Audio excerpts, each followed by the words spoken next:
자, 시즌 프리뷰 오늘은 바이에른 뮌헨입니다. 네, 이미 슈퍼컵을 했고요. 슈퍼컵에서 완패를 당했습니다. 내용을 이제 저희가 입중계를 하면서도 많이 얘기했지만 굉장히 우려스럽다.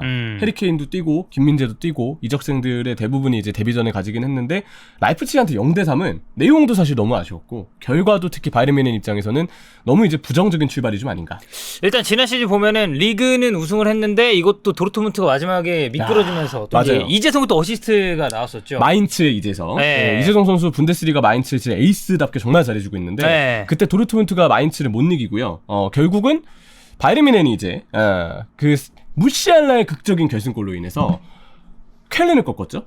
그래서 이제 극적인 리그 1위 역전 우승을 달성을 했는데 승점은 동률인데 골득실이 우위였어요. 그래서 사실 이제 바이언 팬들 입장에서는 이게 뭐 바이언은 어쨌든 리그를 계속해서 연패하고 있는 팀이고 성적도 좋았을 뿐더러 그런 경기력이나 2위 그룹과의 그런 뭐 차이 이런 격차도 상당히 좀 이제 나는 게 팬들의 바람인데 그 정도가 아니었기 때문에 자칫잘못 했으면 도르트문트에게 우승을 좀 이제 넘겨줄 수 있는 상황이었다는 점에서 마음에 좀 안 드는 부분이 있을 거고 포칼 챔스 분명히 아쉬웠고 그쵸. 여기에 이제 뭐 슈퍼컵을 우승하긴 했습니다만 아무래도 뭐 포칼이나 챔스처럼 장기간 가져가는 토너먼트 대회랑 슈퍼컵은 약간 가지는 의미가 다르긴 하죠. 게다가 포칼은 3년 연속 우승에 실패하고 있고요. 그리고 챔피언스 리그는 3년 연속 8강 탈락입니다.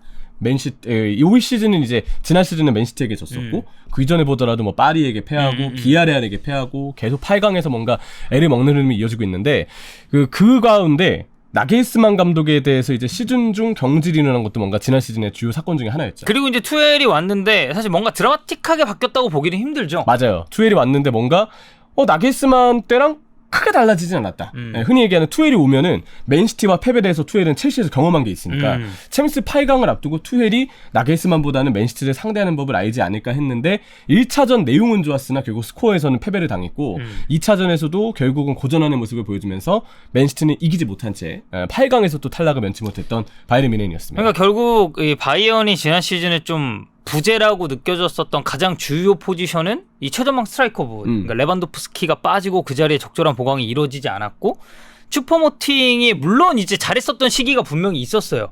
그 한창 전반기 때. 그러니까 바이언이 지난 시즌 챔피언스 리그에서는 굉장히 좀 죽음의 조로 이제 스타트를 했잖아요. 바르셀로나도 있었고 인터밀란도 있었는데 뭐 이제 무난하게 조별리에서는 통과를 하면서 올라가긴 했습니다만 그때는 슈퍼모팅이 꽤나 잘했었던 시기였고. 그렇죠. 근데 이후로 가면서 점차 힘이 빠지고 확실히 레반도프스키라는 이 난자리를 완벽하게 메웠다라고 보기는 힘들다 보니까 그래서 올 시즌도 계속해서 원톱 스트라이커에 대한 보강이 얘기가 많았었고 그쵸. 물론 이제 케인이 오면서 그 부분은 상당히 좀 해소가 되긴 하겠죠. 보드진이 그래서 결국 지난 시즌에 공격수를 보강하지 않은 것에 대한 책임을 지고 또 역시 리그를 우승하면서 11연패를 달성하긴 했으나 전체적인 시즌은 바이에른 뮌헨이 너무 아쉽게 끝났습니다. 좀 실망스러운 시즌이었다. 그래서 보드진도 이제 올리버 칸을 비롯해서 브라조를 비롯해서 대대적인 개편이 또 이번 여름에 일어났었고 바이에른 뮌헨의 경우는 역시 이번만큼은 레반도프스키를 대체할 공격수를 찾겠다. 그리고 지난 시즌에 있었던 뭐 선수단 줄부상 등의 어떤 이슈들까지 올 시즌을 좀 얻기를 바라는 마음에서 이번 비시즌을 좀 보냈다고 볼 수가 있겠죠. 네, 일단 이적 시장 먼저 체크를 좀 해보겠습니다.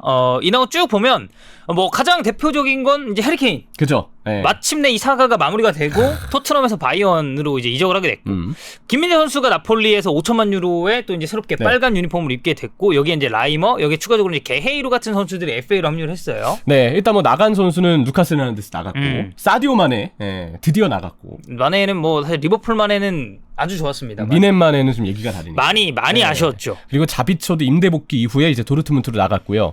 얀조머도 나갔습니다. 인터밀란으로 왔죠. 네, 노이어가 이제 부상으로 장기간 빠져 있을 때 조모 골키퍼가 지난 시즌 후반기 주전을 봤는데 올 시즌은 이제 노이어는 아직 돌아오지 못했어요. 지금 이제 기사를 보니까 스키 타면서 이제 다리 골절이 있었잖아요. 맞아요. 그 후유증이 있는지 발을 디디고 킥을 찰 때마다 계속 발 통증이 있대요. 그래서 아마 이제 결장하는 기간이 조금 더 길어질 가능성이 좀 높기 때문에. 그렇죠. 근데 이제 조머까지도 이제 인테르로 나갔기 때문에 아마 한동안 초반에는 울라이 골키퍼가 좀 대신하지 않을까. 아니면 혹시 키퍼를 좀 보강할지도 지켜볼 필요가 있겠고요.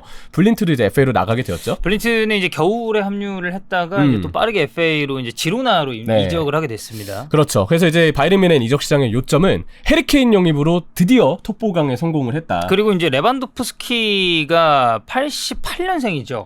그리고 해리케인이 이제 93년생이니까 5살 차이인데 사실 이들을 같은 범주로 묶는 것보다는 약간 다음 세대라고 보는 게 그래도 좀 낫지 않을까. 물론 뭐 공격수 중에서 야 케인 저 가격에 93년생이면 좀 비싼 거 아니야? 나이가 많은 거 아니야? 생각하실 수 있는데 완성형 선수잖아요. 그쵸. 예, 이보다 더 싼 가격에 젊은 선수 데려오는 거는 지금 마티스테도 있는 상황에서 굳이라는 생각이 들고. 그리고 뭐 이제 젊은 선수들 중에서 지금 케인만큼의 무게감을 줄 수 있는 선수가 사실상 없다고 봐야죠. 그렇죠. 현존하는 공격수 중에 최고로 꼽을 수 있는 해리케인이 당연히 지금 바이에른 뮌헨 전력에서는 굉장히 필요했던 영입이었다. 얼마가 되었든 전 데려온 게 굉장히 큰 의미가 있다고 보고요. 루카스 헤르난데스가 나간 센터백 자리 뭐 물론 있었어도 사실 장기 부상으로 대부분 결장을 했던 선수지만 뭐 이미 나가기 직전 그리고 파리 복귀하기 직전까지 부상이었었던 선수니까. 김민재를 또 데려왔습니다. 그래서 중앙 수비도 우파메카노, 김민재, 더리우트 황금 라인이 이제 구축이 좀 된 상황이라고 볼 수 있겠죠. 그래서 투엘 감독이 이제 엊그저께 또 김민재 관련해가지고 그런 빌더 플레이라든지 뭐 전체적인 커버 그리고 이 선수 가진 속도, 장점에 대해서 굉장히 또 칭찬을 많이 하는 모습도 있어서. 근데 여전히 영입이 필요한 건 사실입니다. 일단 삼선 키미히는 수비를 전담하기보다는 패스를 전담하는 게 낫고 키미히 옆에 선수는 수비를 전담해주고 좀 부담을 덜어주는 게 중요하거든요. 삼선을 좀 쓸어 담아줄 선수가 필요하다고 느끼고요. 오른쪽 풀백은 원래라면은 파바르를 내보내고 파바르가 그리고 이적이 좀 유력했죠. 처음에는 다른 선수를 데려오는 걸 모두가 바랬는데 그래서 지금 오른쪽 풀백은 어쩌면 마즈라위 파바르를 유지하면서 그냥 가게 될 가능성이 있지 않을까 싶고 또 노이어가 이제 초반에 결장이 유력하고 울라히를 시즌 좀 대부분의 시간 동안 주전으로 쓰기는 좀 애매하기 때문에 당장 좀 골키퍼 보강이 있을지 여부를 보는 것도 이번 이적 시장의 포인트 같습니다. 네, 일단은 뭐 나간 선수가 있고 들어간 선수가 좀 명확하고 그리고 그 대체가 거의 대부분은 그러니까 난자리는 좀 됐다고 봐야 될 것 같은데 추가적인 보강 포지션을 제외하고 예상 라인업을 보면은 사실 투엘은 이게 백3를 메인으로 갈지 백4를 메인으로 갈지 혹은 이제 뭐 어떤 식으로 이거를 약간 하이브리드식으로 섞을지도 좀 궁금하긴 하거든요. 그렇죠. 근데 프리시즌을 보면 일단 백4에 계속 윤곽을 두고 있는 것 같아요. 또 투엘 감독이 최근에 팀의 공격력을 첼시 말미 때도 그렇고 바이에른 뮌헨의 지난 시즌 후반기도 그렇고 뭔가 공격력을 더 끌어올려야 되는데 자원의 한계도 있겠지만 그냥 투엘이 맡은 팀 자체가 공격력이 뭔가 좀 아쉽다는 인상이 최근에 짙거든요. 그렇죠. 그래서 아마 투엘도 수비 숫자를 많이 두는 백3보다는 좀 공격의 물리적인 숫자를 그냥 기본적으로 늘리는 백4로 출발을 할 가능성이 클 거라고 좀 보고요. 여기 예상 라인업에서 격전지는 우파메카노가 될 것이냐 김민재가 될 것이냐. 그러니까 더리우트는 사실 이제 확고한 원픽이라고 봐야 되고 제가 보기에도 그래요. 김민재 선수가 새롭게 이적을 했지만 우파메카노 저는 지난 시즌 전체로 보면 나쁘지 않았다고 생각해요. 꽤 괜찮은 시즌이었고 이전 뭐 2021, 2020 시즌이나 이제 전 시즌이나 비교를 해봤을 때는 이 선수가 그 특유의 약간 좀 뭐라고 해야지? 갑자기 튀어나가는 이런 좀 발휘되지 않아야 될 타이밍에 적극성이 발휘되는 부분이 좀 있었는데 하늘색 유니폼만 보면 드러나는 그 뇌절수. 네, 근데 이게 지난 시즌엔 저는 되게 많이 나아졌다고 생각하거든요. 맨시티전에 그 실수가 계속 이게 눈에 박혀 있어서 그렇지. 그래서 이제 약간은 그런 불안성을 내포하고 있는 우파메카노 여기에 새롭게 이적한 김민재가 있기 때문에 이 둘은 좀 경쟁 구도로 봐야 되지 않나. 그렇죠. 그리고 뭐 더리우트도 혹시 뭐 이번엔 슈퍼컵 때도 그렇지만 갑작스럽게 또 바뀔 가능성도 있는데 맞아요. 세 명간에 좀 돌고 도는 구도가 될 텐데 그래도 우파메카노 김민재 격전이 좀 예상되지 않나 생각을 하고요. 그래서 우리가 항상 얘기하는 게 이제 주전 센터백이 3명은 있어야 된다. 그렇죠. 돌아가면서 뛰어야 되니까. 네. 그리고 오른쪽 풀백. 왜 여기가 격전제라고 생각하실 수 있는데 생각보다 파바르의 투엘이 많이 써요. 저도 당연히 파바르보다 마즈라이를 계속 많이 썼으면 좋겠다는 생각이었고 그게 또 슈퍼컵 때 후반전에 여실히 드러났는데 근데 왠지 투엘 감독이 계속 파바르를 좀 뭔가 선호하는 느낌? 그래서 의외의 격전지가 마즈라이 대 파바르가 될 수도 있다. 우풀백이 될 수 있다. 네, 물론 제 취향 또 팬들의 취향은 무조건 마즈라이지만 왠지 그럴 것 같다라는 그냥 불길한 예감 좀 들고 토마스 밀러가 이제 부상 복귀를 하게 되면 어떻게 쓸 것인가. 우리가 예상을 할 때는 코망, 무시알라, 사네를 일단 주전 3명으로 꼽았는데 밀러가 들어오면 무시알라를 약간 측면으로 돌린다든지 뭐 이런 식의 변화도 줄 수 있을 것 같습니다. 어쨌든 예상 라인업이나 이 전체적인 포메이션상은 약간 요 정도로 잡아간다라고 보면 될 것 같고 이제 투엘 감독이 이제 어떻게 보면 이번 시즌을 준비하면서 왜냐면 지난 시즌은 결국 이 감독도 중도 부임이고 그리고 상당히 좀 뭐 막말 늦은 타이밍이 왔죠. 늦었죠. 바이언에 나겔스만이 이제 경질이 되면서 이제 그 자리에 들어갔으니까. 자기 색채를 입힐 만한 시간이 부족했죠. 네, 그래서 진짜 본격적인 바이에른 뮌헨에서의 이투엘 감독 사실 그리고 투엘이 분데스리가를 경험을 안 했었던 감독이 아니고 오히려 분데스리가에서 경험했었던 그런 시간이나 팀들이 꽤 많기 때문에 이번 새로운 바이언의 투엘을 기대하시는 분들은 굉장히 좀 많긴 합니다. 그렇죠. 그래서 이번 바이에른 뮌헨은 투엘 감독의 본격적인 이제 체제 색깔이 좀 입혀진다는 점에서 기대를 했지만 슈퍼컵을 통해서 그 기대가 약간 꺾인 상황인데 네. 일단 바이에른 뮌헨에서 투엘 감독이 보여준 특징은 프리시즌까지 봤을 때 2-4 형태의 빌드업, 포백을 기반으로 하기 때문에 그리고 하프라인을 넘어가면 2-4 형태의 빌드업을 차지하던 선수 중 한 명인 삼선의 라이머가 좀 공격적으로 올라가는 구도가 됩니다. 그러니까 무시알라와 네. 함께 이제 2선 쪽까지 이제 전진을 한다는 의미가 되겠죠. 4-2-3-1이 2-4-3-1처럼 변형이 되지만 이제 하프라인을 넘어가면 공격 숫자가 한 명 더 늘어나서 이른바 2-3-5 같은 느낌이 든다. 뭐 이런 형태는 사실 뭐 맨시티의 과르디올라 감독도 그렇고 뭐 네. 아르테타도 마찬가지고 굉장히 많은 감독들이 선호하는 유형의 공격적인 포메이션이니까. 그리고 여기서 후방에 이제 볼이 순환되는 지점에 풀백, 마즈라이나 폰지 중에 한 명이 올라가서 전방의 숫자를 이제 6명으로 늘려주는 그런 형태의 이제 공격 전개라고 보면 될 텐데 문제점이 있습니다. 일단 여기서 지금 중앙 연계는 무시알라에 대한 의존증이 굉장히 심해요. 그러니까 무시알라 쪽으로 상대가 빡세게 좀 타이트하게 압박을 들어왔을 때 이제 마땅히 뭔가 대처할 만한 게 없고 저는 이제 날짜로 따지면 오늘이죠. 세비야랑 맨체스터 시티 슈퍼컵이 있었는데 이게 저는 생각보다 세비야가 맨시티에 대한 공략을 꽤 잘했었던 경기라고 봤거든요. 이게 넷네시리 쪽에서 결정력만 좀 좋았더라면 이거는 자칫 맨시티가 좀 패배하는 결과가 나올 수도 있었다. 근데 세비야도 그렇고 저는 콤파니의 번리도 그렇고 맨시티 후방 자원들 그리고 특히나 이제 삼선 볼 배급하는 자원들에 대한 압박이 굉장히 좋았었던 두 팀이라고 봤거든요. 근데 맨시티도 그런 로드리 포지션에 대해서 압박을 받았을 때 이게 어쩔 수 없이 후방에서 좀 롱볼이 나가서 다이렉트한 공격 전개가 나오고 그런 점이 있었어요. 근데 바이언은 뭐 이제 이거를 딱 동등하게 놓고 치환할 수는 없겠지만 많은 부분을 담당하고 있고 공격적인 부분에 있어서 역할을 해줘야 되는 무시알라가 압박을 받았을 때 이걸 좀 어떻게 풀어낼 것이냐. 이게 라이프치히전에 고스란히 드러났어요. 로제 감독이 전술 준비를 되게 잘해서 무시알라에게 1대1로 계속 수비가 붙어 있었거든요. 그러니까 무시알라가 그냥 경기에서 지워져 버리고 바이에른 뮌헨은 중앙을 뚫지 못하고 계속 측면으로만 맴돌았는데 측면에 그날 이제 코망이 선발이 아니어서 사네랑 그나브리가 나왔는데 측면에서 흔들기는 좀 힘들죠. 굉장히 아쉽네요. 흔들더라도 중앙으로 또 못 들어갔어요. 그러다 보니까 이 선수들의 영향력은 영향력대로 측면에만 맴돌기 때문에 아쉽고 그럴 때 창의성을 불어넣어주는 무시알라가 그냥 1대1 데인마크에 완전히 지워지다 보니까 또 마티스 텔도 그날 경기 뭔가 활약을 못하다 보니까 라이프치히전 바이에른 뮌헨의 공격은 너무 측면에만 의존되었다. 또 측면에 의존할수록 코망 이외에 드러나는 2선 윙 자원들의 아쉬움.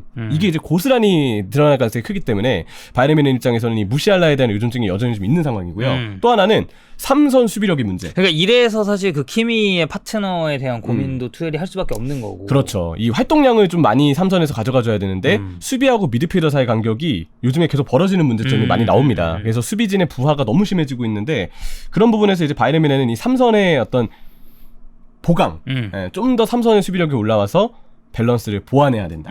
그런 얘기를 좀 하고 싶습니다. 네. 일단 뭐 케인이 합류를 했기 때문에 최전방에 대한 부분은 저는 이거는 좀 시간이 해결해줄 문제라고 생각해요. 이 선수는 워낙에 가진 툴이 많은 선수다 보니까. 무시알라에 대한 의존증이 되게 심하잖아요. 근데 그 케인이 들어오면 무시알라 쪽으로 대인 수비 붙어 있는 걸 케인이 싹 내려와서 그 데인마크를 분산시킬 수가 있겠죠. 아니면 무시알라를 미끼로 쓰고 케인이 자유롭게 내려와서 오히려 케인이 공미처럼 공격을 풀어주는. 아니면 뭐 이제 2선에 있는 측면 자원들하고 연계해주면서 다시 이제 박스 안쪽으로 들어가는 움직임까지도 기대할 수가 있겠고. 그리고 좌우 측면을 흔들어서 크로스를 올려도 이전에는 크로스 받을 만한 최전방 자원이 슈퍼모팅 부상당하면 없었다고 봐야 돼요. 그쵸. 마티스텔도 아직 시간이 필요하기 때문에. 근데 케인이 들어오면 그냥 측면에서 풀백의 속도를 통해서 아니면 윙자원들의 어떤 공간 침투를 통해서 크로스 올렸을 때 그걸 받아먹어줄 수 있는 좀 선수가 생겼다. 저는 그래서 지금 케인이 슈퍼컵 후반전은 너무 이제 하루 만의 경기였다 보니까. 그리고 이 뭐 어쨌든 우리가 그러니까 이것도 약간 이제 계속 맨시티 얘기를 하게 되는데 그바라디올 같은 경우도 번리전에 이제 한 10분 정도 소화를 했어요. 그리고 이제 어제 슈퍼컵에서 처음으로 이제 선발을 뛰었는데 약간 좀 아쉽긴 했습니다. 첫 경기니까. 근데 이런 선수들 물론 이제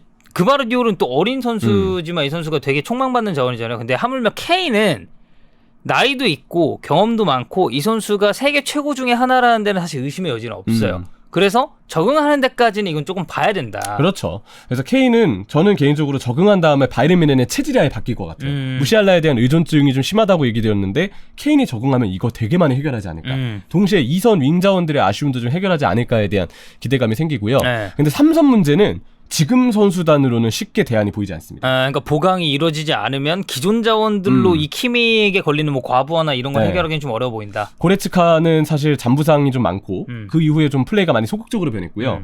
라이머도 마찬가지로 예전 팀에서 봤을 때 잔부상이 좀 많았어요. 라이머도 어딘가 아쉬운 부분들이 이미 슈퍼컵 경기에서 많이 드러났었고 파블로비치가 프리시즌 때 되게 잘하긴 했는데 그 파블로비치도 어쨌든 성장이 좀 필요한 자원이라는 점을 이 고려했을 시즌 때 통으로 믿고 가기는 네. 어쨌든 힘드니까. 남은 시간 3선은 꼭 보강해야 되지 않을까라는 생각을 합니다. 네, 그리고 정리해보면 어쨌든 스쿼드 문제가 분명히 있고 네. 여기서 이제 가장 많이 언급됐었던 3선 여기 우플백 여기 이제 2선 자원들의 그런 퀄리티 네. 아까 저희가 얘기했었던 뭐 코망 정도를 제외하면 특히 이제 측면이 좀 아쉬우니 아쉽으니까. 네. 네. 그리고 케인이 언제 이제 적응을 마치느냐 이제 추가적으로 봤을 때 스쿼드 내 뭐 이제 부상 문제까지도 네. 좀 고려를 해야 될 만한 상황이 아닌가. 또 최근에 뉴스를 보면 키미히는 자기가 이제 6번 이른바 뒤에서 이제 빌드업을 조립해주는 역할을 하고 싶은데 투엘은 키미에게 수비 부담을 너무 주고 싶지 않아서 8번 롤 약간 전진을 좀 더 시켜서 올라가는 기용하는 거를 투엘은 원한다라고 했거든요. 뭐 기사에서는 계속 둘이 뭐 의견 차이가 있어서 뭐 다퉜다니 뭐니 이런 얘기들이 있는데 이거의 진실 여부는 뭐 잘 모르겠고요. 그쵸. 항상 나오는 얘기들이니까